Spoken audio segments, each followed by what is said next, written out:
Bergaya khas Jawa dan humoris adalah ciri entrepreneur asal Jogja ini. Wahyulis mengaku memulai bisnis 4 tahun silam tersebut dengan iseng.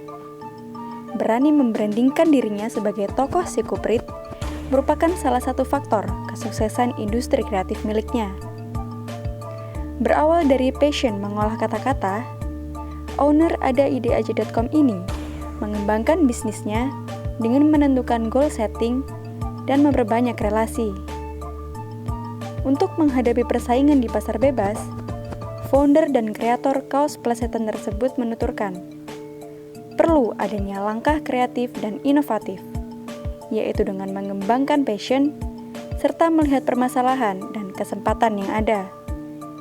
Baginya, tak ada kata gagal, hanya ada sukses dan belajar.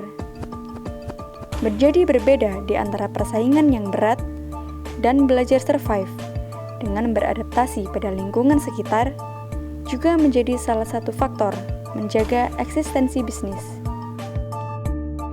Masalah saat kita berada di puncak, ya sebenarnya semua orang itu kan kalau namanya usaha itu ibaratnya mendaki gunung.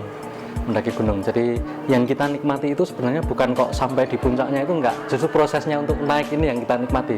Karena begitu kita sampai di puncak, kita melihat bawah itu ya kayak gitu aja sih. Bawah itu ya seperti itu aja. Dan melihat dari atas itu memang menyenangkan loh, bagus pemandangannya. Cuma justru yang kita nikmati itu justru perjalanan kita untuk mencapai ke puncaknya, kendala-kendala yang ada, perjalanannya dan sebagainya. Kalau masalah di puncak, saya kira semua pengusaha juga akan merasa sama. Oh, udah di puncak ya gini-gini aja gitu. Dan kendalanya apa ya? Pasti semua orang ada titik jenuh atau apa. Kalau saya sih mensiasati yang seperti itu ya bukan titik jenuh namanya. Justru kita pengen inovasi lagi. Setelah ini what's next gitu. Apalagi yang akan keluar dari si Kuprit ini setelah komik, setelah boneka, setelah merchandise, apalagi. Nah, ini baru menggarap yang novel, movie, film dan sebagainya. Nanti apalagi terus akan terus seperti itu. Iya. Kalau untuk masalah branding yang low budget tapi high impact, tapi maksudnya budgetnya sedikit cuma itu impact-nya itu besar, itu sebenarnya bukan hal yang rumit, mudah itu sebenarnya. Artinya kita tinggal ajak kerjasama saja. Kayak misalnya nih, Kuprit kenapa bisa mewakili Indonesia ke Waku-Waku Festival? Ya gampang, saya nyari kebetulan ada teman gitu, ada teman dan dia itu bertugas di Jepang, terus di sana ada pameran namanya Waku-Waku Festival.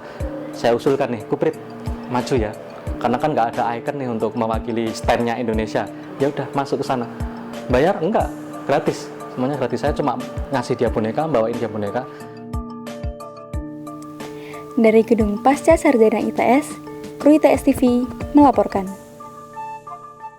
Karena kebanyakan UKM itu seringnya kurang aktif gitu. Mereka hanya kadang-kadang saya itu yang nggak suka UKM itu mengeluh. Pemerintah kok nggak ngasih bantuan? Loh, pemerintah itu uangnya banyak. Dia mau kalau kamu mau maju gitu.